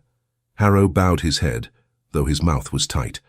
A man near the front called out, "What of repairs, Your Grace? Cottages, fences?" Henry nodded toward him. "Where the estate is responsible, we will meet that duty," he said. "Where tenants are responsible, we will give time where it is needed, not threats. We rise together or fall together. There is no sense in squeezing rent from a house that cannot stand." The same man swallowed visibly. "Thank you, Your Grace," he said. Henry's gaze moved over the crowd and, for a heartbeat, settled on Eleanor. It was only an instant, but it was enough. He finished more briefly. "I cannot promise perfection," he said. "I can only promise that I will not hide behind ink or habit when dealing with your lives. We will speak as men and women who share the same ground, even if we stand on different parts of it." Then he stepped back.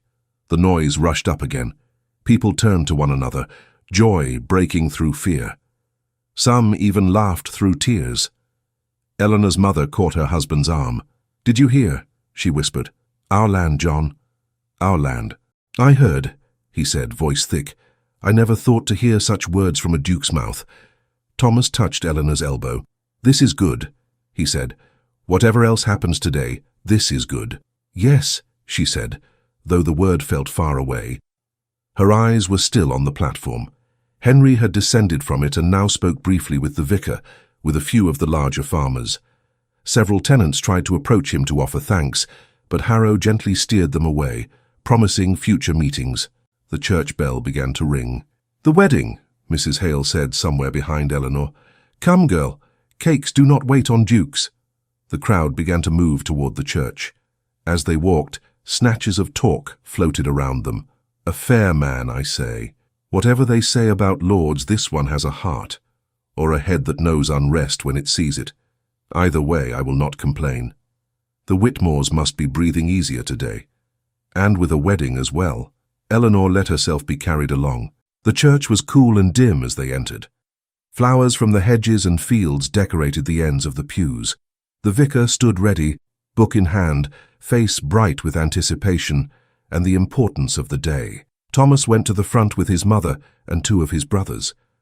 Eleanor and her parents paused in the small anteroom to adjust her veil. "You look lovely," her mother said, eyes still red from earlier tears. "Your father will not be able to speak when he sees you. I hope he can at least say amen," Eleanor said faintly. Her father kissed her forehead. "You walk into this of your own will," he said quietly. "If at this moment you wish to turn back, say so." She looked up, startled. "Father, I mean it," he said. "Land is secure now. We will not hold you to a promise made under fear." Her heart thudded hard. "I gave my word," she said. "I will not make you a liar." "You could never do that," he said. "Only yourself." The vicar's wife poked her head in. "Is the bride ready?" she asked, eyes gleaming. "They are all waiting." "Yes," Eleanor said. "I am ready." The organ began a simple tune. She walked up the aisle with her father on her arm. The murmur of the congregation washed around her. Faces blurred slightly. She kept her eyes on Thomas. He looked handsome in his plain way. His jaw was set, but when he saw her, his expression softened. There was something like pride and fear mixed together in his gaze. Her father placed her hand in Thomas's and stepped aside. "We are gathered here," the vicar began, "in the sight of God." The words rolled over her. She knew them by heart. She had heard them spoken at other weddings, had murmured them under her breath as a child, had imagined hearing them herself one day with a calm, full heart. Now that day had come, and her heart was anything but calm. The vicar asked the traditional questions. "If any man can show just cause why they may not lawfully be joined together." Silence. He turned to Thomas. "Wilt thou have this woman to thy wedded wife," he said, "to live together after God's ordinance in the holy estate of matrimony?" "I will," Thomas said. His voice was steady. The vicar turned to Eleanor. "Wilt thou have this man to thy wedded husband?" Her mouth went dry. She opened it. The word did not come. Seconds stretched. The air in the church thickened. People shifted. A cough sounded somewhere. Mrs. Hale gripped her husband's arm so tightly his knuckles whitened. The vicar frowned slightly. "Miss Whitmore?" he prompted gently. "Do you will?" Eleanor's hands felt numb in Thomas's. She looked at him. His eyes met hers, full of questions, of hope, of a flicker of fear he could not quite hide. In that moment, the sounds of the morning seemed to return to her. The Duke's voice on the green, her father's quiet offer at the church door, Thomas's words on the lane days before. "I wish to know you choose me." She drew a breath. She began, then stopped.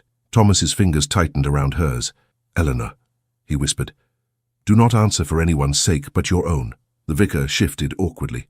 "My child," he said softly, "if you are unwell, we may pause."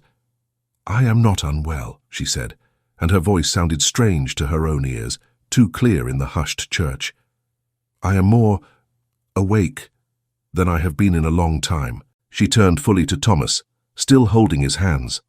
"Thomas," she said, "you deserve a wife who can say 'I will' without hesitation, without wondering if she lies to herself." A murmur rose. He swallowed. "Do you lie?" he asked, almost too low for anyone else to hear. She felt tears burn at the back of her eyes. "I do not know," she whispered. "I care for you. You have been good to me. But when I stand here and think of years and years ahead, I do not know if what I feel is the sort of love a wife ought to offer." He looked stricken, but he did not look away. "Is there someone else?" he asked, voice raw.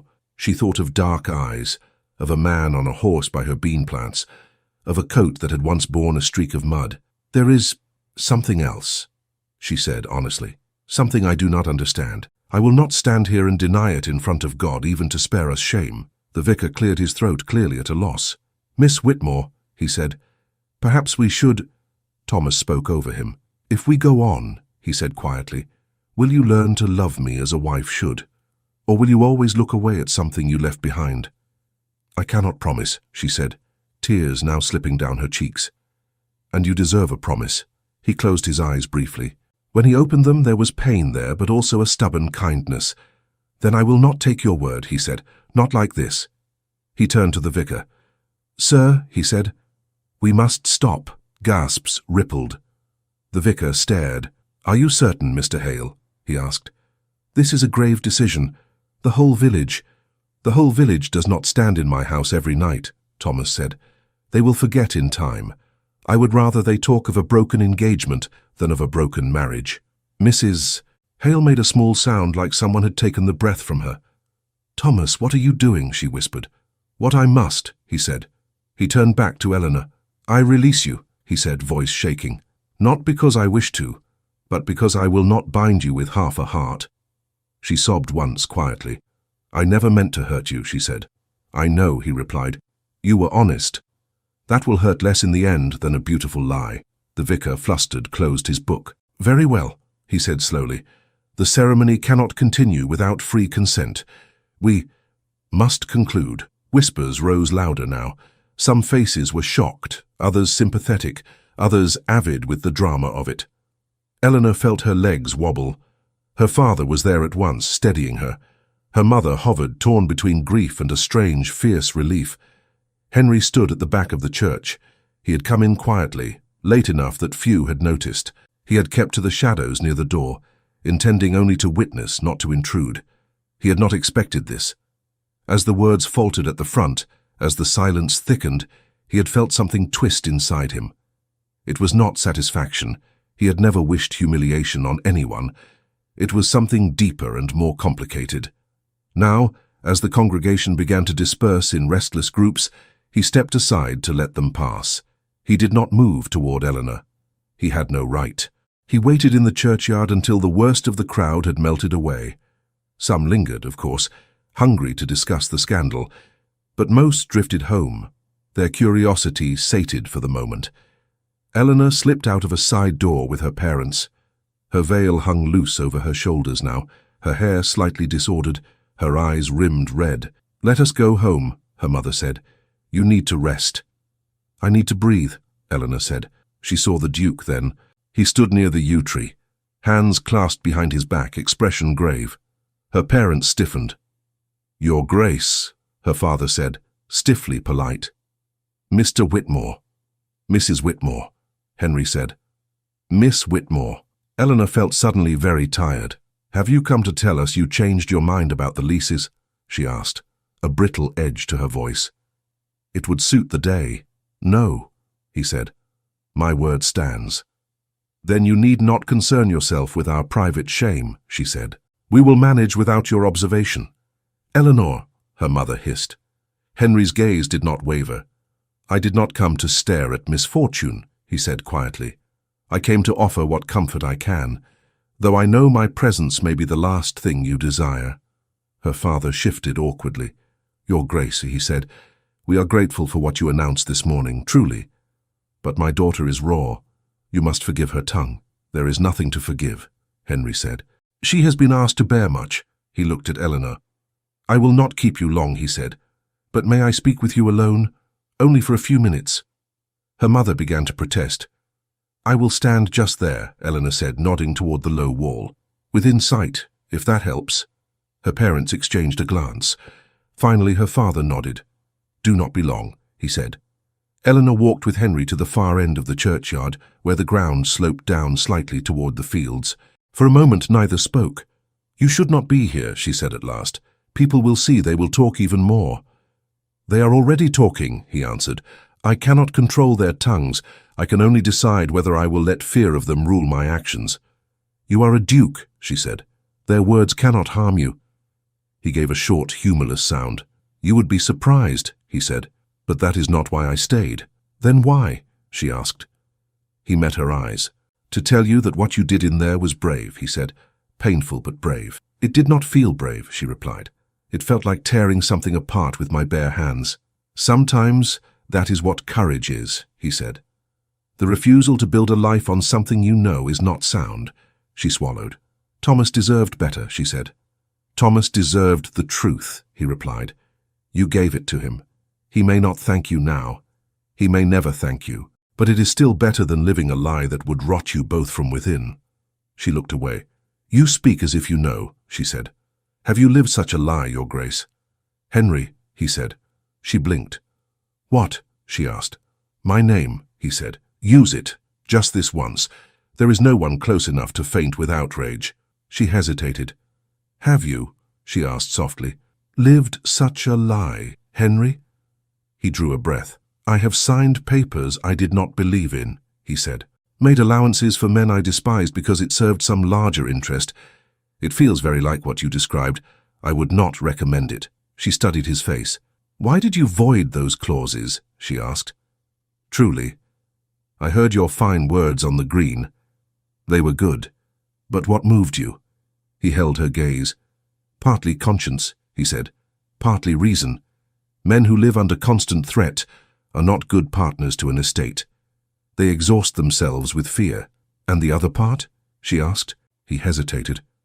Anger, he said unexpectedly. Anger that my uncle chose to tie knots around people's throats and call it wisdom. Anger that I almost signed a lease without reading it properly. And yes, he paused. Yes? She prompted. And yes, he said more quietly. The memory of a tenant's daughter who flung mud at a man she believed was only an obstacle, who stood in my field and told me she did it because it was the only power she felt she had. I do not wish to rule over people who think their only way to be heard is by such desperate gestures. A faint, twisted smile touched her lips. So I threw mud, she said, and you changed your estate. You threw truth, he said. The mud was merely the method. Silence fell between them again. At last he spoke, his voice lower. I will not pretend indifference, Eleanor, he said. Not now, when your life has just broken open in front of everyone. I have tried to keep my distance. To be only your landlord. I find I cannot be only that. Her heart thudded. You must not say such things, she whispered. Not today, not ever, perhaps. The difference between us, the difference is real, he said. I know. I was born to it. You were not. The world would find much to say. It already does, she murmured. He nodded. That is why I will not ask you for any promise, he said. Not now, perhaps not ever. I will not take advantage of your hurt or your confusion. I only wish you to know this. If you choose a life that does not include me, I will respect it. I will not punish your family. Your lease is secure, whatever your heart decides. Tears stung her eyes again. Why? She asked. You owe me nothing. I owe myself honesty, he said, and I owe you gratitude. You have made me look at my own power differently. That is no small thing. He took a small breath. If one day, he went on, when the dust has settled, when the whispers have tired, you find that your heart does not lean toward Thomas or any other man of your own station. If you find that it leans instead toward the man you once mistook for a wall in the road, then I would be honored to ask for it, properly, openly, before everyone. She stared at him, scarcely able to think. And if I do not, she asked, almost inaudible, then I will remain what I must be, he said. Your landlord, your neighbor. a man who once had mud thrown at him and learned from it. I will not press you, I will not hover at your gate. You will be free, Eleanor. Truly free. That is what I wanted you to have, even before I dared admit what I felt. She looked down at her hands. I do not know what I feel, she said. Not yet. Everything inside me is too shaken to be trusted. I would only distrust you if you claimed certainty today, he said gently. Let the day pass. Let weeks pass. Work your fields, walk your lanes. Listen to yourself without fear of loss, then decide. She lifted her head. Do people like us truly get to decide? She asked. You speak as if choices are right. It should be, he said. If my having power means anything, it should mean using it to open doors, not close them. She took a long breath. Thank you, she said quietly, for the leases, for what you said, for not asking anything of me now. You owe me no thanks, he replied. But I am glad if my choices ease your burden even a little. He stepped back. I will leave you, he said. Your parents are worried. Yes, she said, glancing toward them. They have had enough shocks for one day. He inclined his head.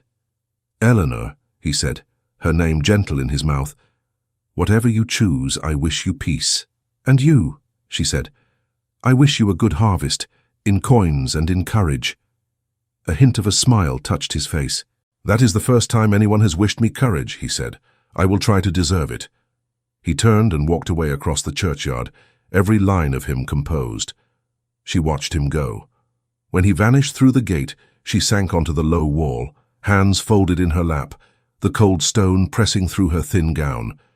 Behind her, the church door creaked. Voices murmured. The village would talk for weeks, perhaps months. Mrs. Green would feast on it.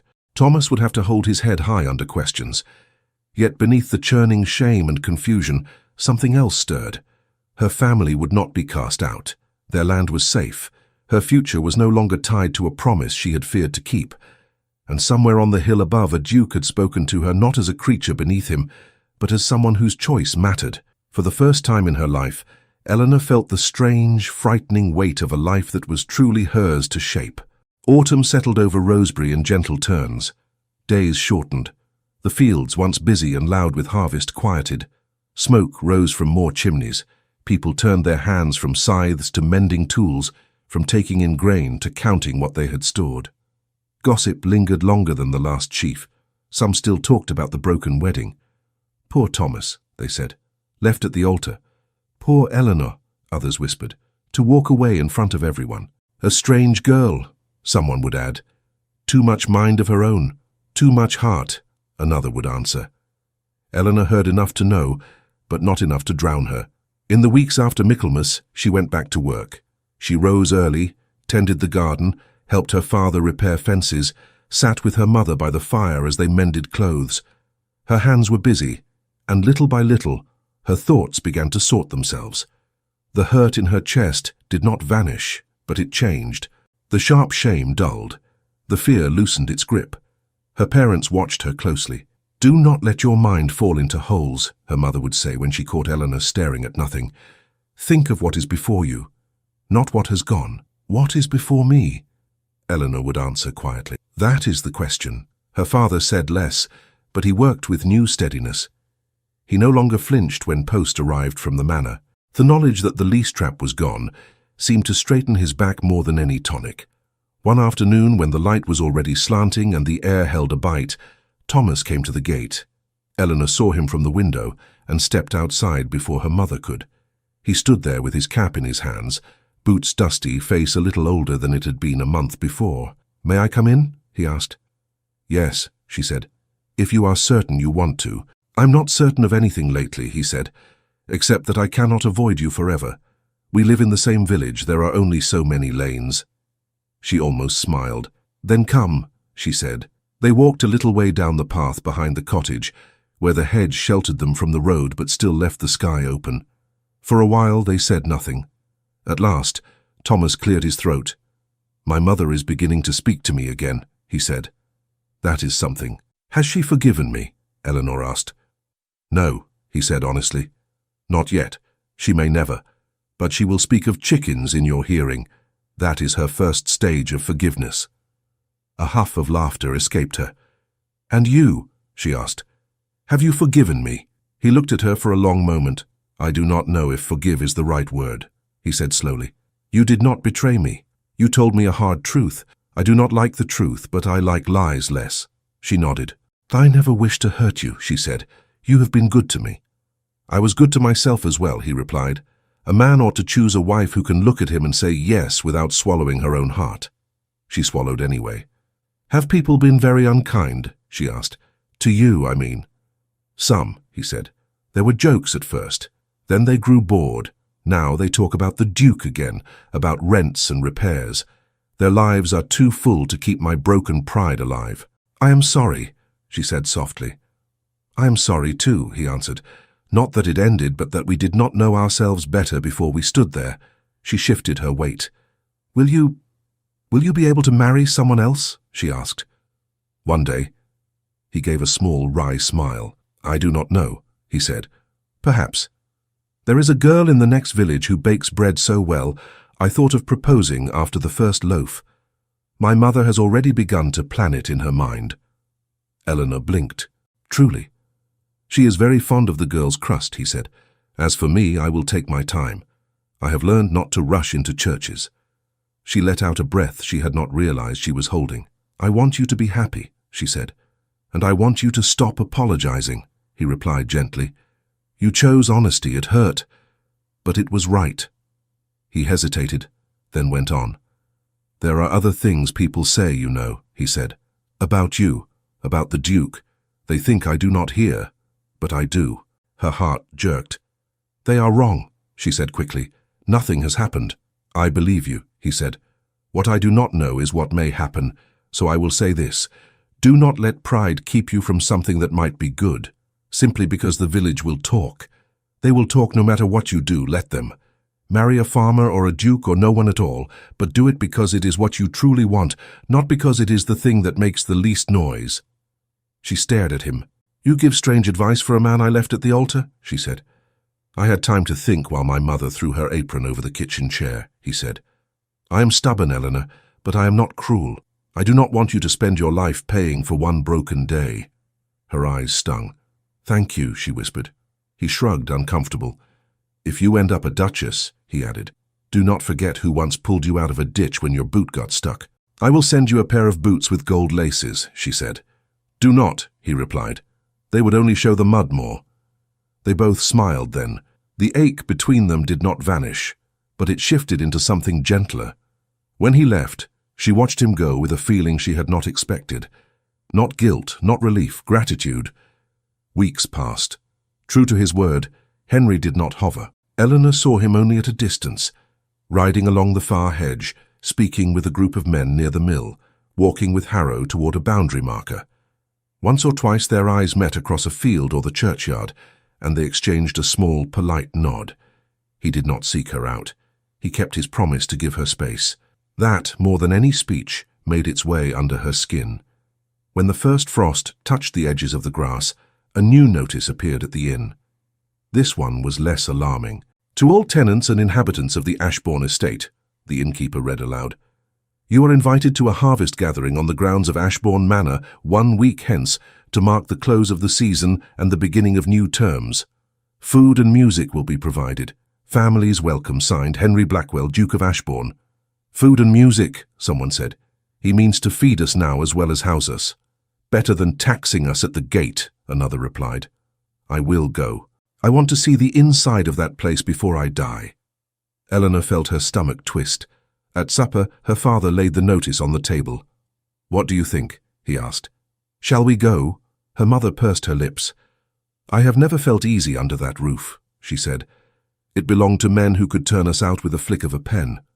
It belongs now to a man who tore up that pen, her father said, at least in part. He looked at Eleanor. What do you say, girl? He asked. Do you wish to go? She hesitated. If we do not, she said slowly, people will think we are sulking, or hiding, or ashamed. We are not ashamed, her mother said quickly. Of you, of what happened. Not any more. No, her father agreed. We have food on the table and a roof that will not leak this winter. That is more than many. We will not creep around like ghosts. Then we should go, Eleanor said. if only to prove to ourselves that we can." Her mother sighed. "Very well," she said. "I will iron my best dress, and pray I do not spill anything on the Duke's grass." The day of the harvest gathering was crisp and bright. Carts and people wound their way up the long drive to the manor, more than had ever done so at once. Children gaped at the size of the house. Men straightened their coats. Women smoothed their skirts and whispered to one another. Long tables had been set up on the lawn, covered with simple dishes: bread, cheese, roasted meats, apples piled high. A fiddler and a flautist stood ready near a corner of the yard. Eleanor walked between her parents, trying not to stare. She had seen the manor from the outside all her life, but never so close, never in such company. "It is only stone," her father murmured, sensing her tension. "Stone and wood like our cottage, only more of it." "And more windows to clean," her mother added. "I do not envy whoever does that." The Duke appeared not long after they arrived. He was not in formal dress, only a well-made coat suitable for the chill. His hair ruffled slightly by the breeze. He moved among his tenants with an ease that surprised some, speaking here and there, accepting thanks, answering questions. Eleanor kept her distance at first. She spoke with Thomas's mother, who was still stiff but polite, with the miller's wife, with a girl she had known since childhood. She helped a child whose shoelace had broken. She listened to old Mr. Tanner praised the Duke's decision on the leases for the third time that week. "Never thought I'd see it," he said, shaking his head. "A lord who reads a paper and throws it in the fire for our sake. Mark me, girl. That man is either very foolish or very wise. I have not yet decided which." "Perhaps both," Eleanor said. The music began. Children ran in circles. Some of the younger men and women tried a simple country dance. Laughter rose into the clear air. Eleanor went to fetch water from a barrel at the edge of the lawn. As she filled a cup, a shadow fell across the rim. "Miss Whitmore," Henry said.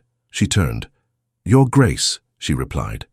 They looked at one another, each taking in the changed lines of the other's face. She thought he looked a little less guarded, as if some tension in him had eased. He thought she looked steadier, as if the ground beneath her feet had firmed. "I'm glad you came," he said. "I almost did not," she admitted. "Why not?" he asked. She glanced around. "Too many eyes," she said, "too many tongues." "Ah," he said, "our old friends."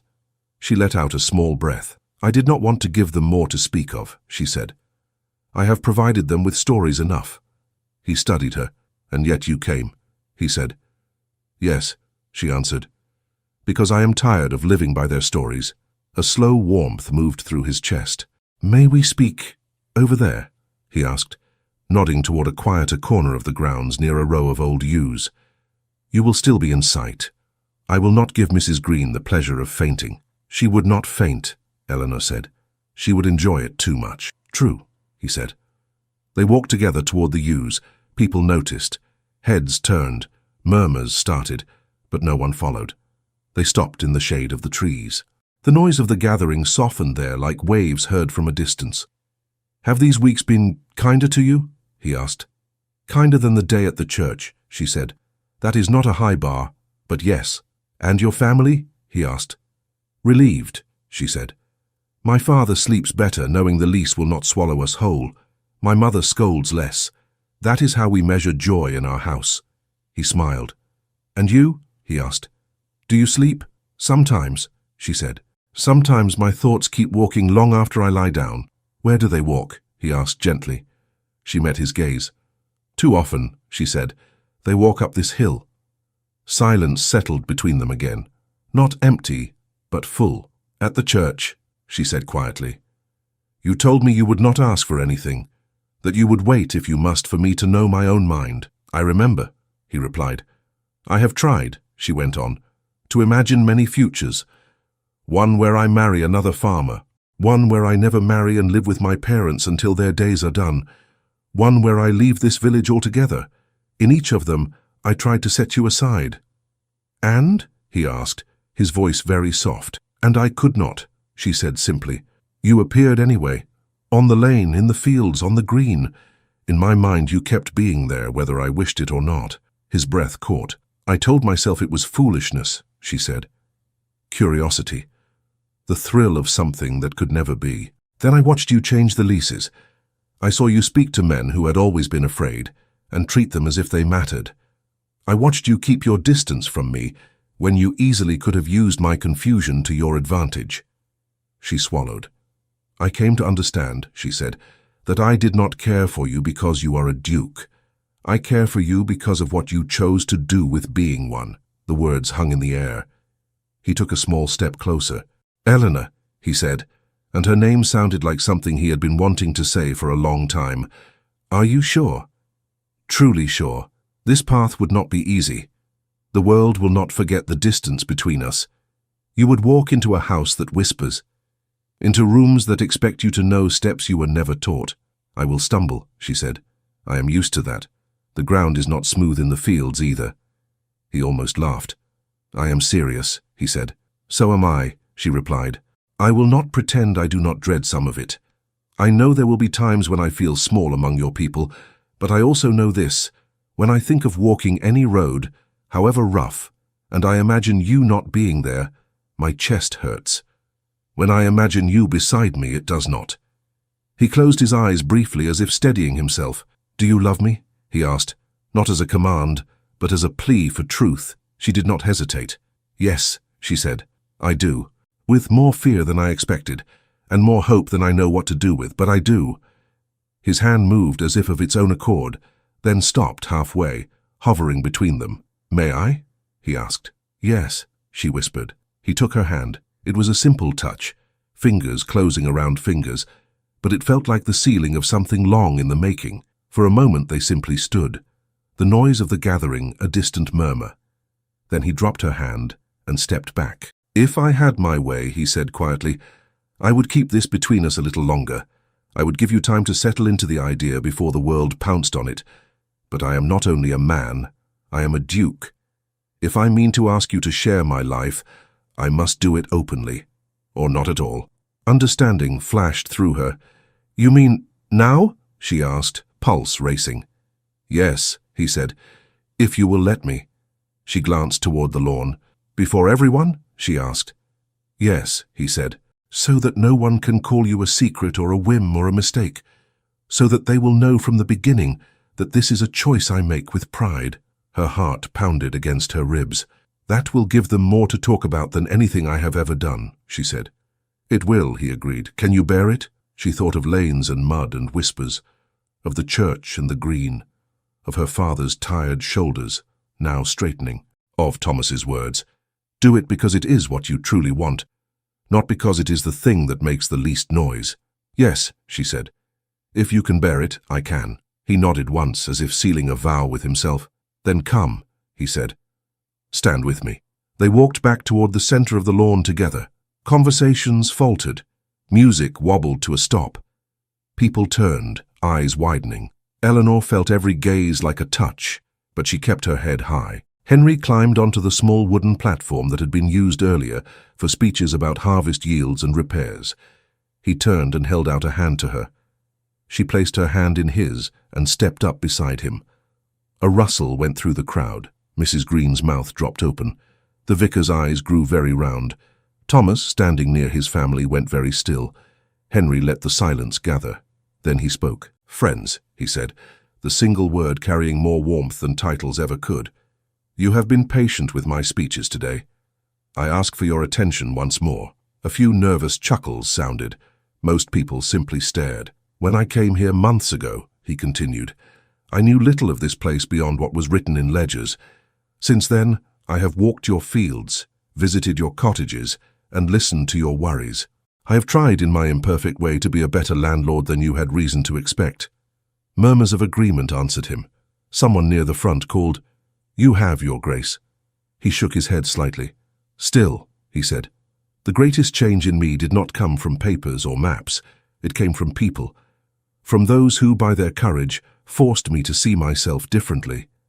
He looked down at Eleanor. "Among them," he said, "this woman stands first." A wave of whispers surged. Eleanor's cheeks burned, but she did not look away. "Some of you were there," he went on, "the day she reminded me that carriages have wheels for a reason. You have told the story in your kitchens and at your gates. You have laughed about the mud on my coat, so have I." A few cautious smiles appeared. But that moment, he said, was not only a joke, it was a rebuke I deserved. I stood in a road and expected the world to bend around me. She refused. In doing so, she showed me something about the power I carry and the responsibility that comes with it. He took a breath. In the months since, he said, I have watched her face hardship without bowing, speak truth without cruelty, and choose honesty over comfort, even at the altar of this very church. I have seen her work the land with hands as steady as any man's, and I have seen her care for her parents with a heart as strong as it is tender. He turned to her fully now. Eleanor Whitmore, he said, his voice quieter but so focused that every ear strained to hear, you once threw mud at me because you believed I was nothing more than a wall in your way. I stand before you now, hoping you might see me instead as a man willing to walk beside you. She swallowed, her throat tight. In front of those whose opinion matters most to me in this place, he went on, I ask you, would you do me the honor of becoming my wife? Not as a tenant's daughter rescued by a duke, but as a woman whose courage and conscience I trust more than my own. For a heartbeat there was no sound at all. The world seemed to narrow to his face, his eyes, his outstretched hand. She could feel her parents' breath catch somewhere in the crowd. She could feel Thomas watching. She could feel the entire village leaning forward as one. She stepped closer. You speak as if I would be doing you a great favor, she said, the faintest tremor in her voice. He started to reply, but she cut him off gently. The truth is, she said, you have already changed my life. Not with your title, with your choices. You tore up a clause that could have ruined us. You refused to use my mistake as a weapon. You listened, even when it would have been easier to command. For all that, I am already in your debt. A murmur ran through the listeners, softer this time. She lifted her chin.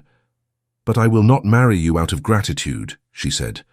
I will not marry you because you are a duke. I will marry you because, when I imagine any future worth having, you are in it. A breath seemed to pass through the crowd. Yes, she said clearly. I will be your wife. If you can bear a duchess who once decorated your coat with mud and may on occasion speak her mind when you least expect it. Laughter broke out, startled and relieved. Henry's face, for a moment, held such open joy that it robbed him of his usual composure. I can bear it, he said, gladly. He took her hand in both of his. He did not kiss her there in front of everyone. Even bold hearts knew their limits. But the way he held her fingers, the way he looked at her, said more than any embrace could have. Around them, people reacted according to their natures. Some gasped, some smiled, some frowned. Mrs. Green looked as if she might either faint or explode. The vicar's wife clutched her husband's sleeve and whispered urgently in his ear. Eleanor's father pressed a shaking hand to his mouth, then lowered it and straightened his shoulders. Her mother wept openly, then laughed through her tears. Thomas stood very still, watching. After a moment he nodded once, almost to himself. Then, when Eleanor's eyes found his, he gave her a small, steady smile. Later, as the fiddler struck up a tune again, and people began to move and talk more freely, Henry drew Eleanor a little aside to where her parents stood. Mr. Whitmore, he said, Mrs. Whitmore, I have asked your daughter to be my wife. I should like your blessing if you can give it. Her father looked him straight in the eye. You hold our land, he said. You own our roof. Now you ask for our girl. You have already done much I did not expect any man in your position to do. I can either fear you all my life, or I can trust that same man with something more precious than fields. He looked at Eleanor, then back at Henry. I will choose trust, he said hoarsely. You have my blessing. Take care of her, your grace. She is more stubborn than the soil, and twice as likely to argue with the plough. I know, Henry said, smiling. Her mother dabbed her eyes with her sleeve. I wanted her to marry safely, she said, to have enough to eat, and a husband who did not raise his hand to her. I did not dare ask for more. If she can have safety and love, and a bit of comfort besides, who am I to stand in the way? She looked at Eleanor. Be true, girl, she said. To him, but most of all to yourself. I will try, Eleanor said. She reached for her mother's hand. They squeezed each other hard. The wedding that followed some months later was not grand by London standards, but to Rosebery it might as well have been a coronation. The church was filled again, this time with flowers in winter colours and people who had had time to grow used to the idea. Some still muttered, but most were curious, some even excited.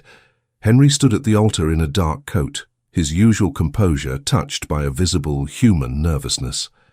Eleanor walked up the aisle on her father's arm once more. The dress she wore was finer than the cream gown of before, though still simple compared to what a duchess might have worn in the city. She had insisted on that. She wanted to be herself, not a doll dressed by other hands. This time, when the vicar asked her the old question, she did not hesitate. "I will," she said, and the words rang clear. When he asked Henry, the Duke's answer came just as firmly. "I will," he said, with a certainty that left no space for doubt. As they walked out of the church, arm in arm, bells ringing, villagers cheering or at least staring, Eleanor caught sight of Thomas in the crowd. He lifted a hand in brief salute. She returned it, gratitude in her eyes. The celebration moved to the manor lawn again.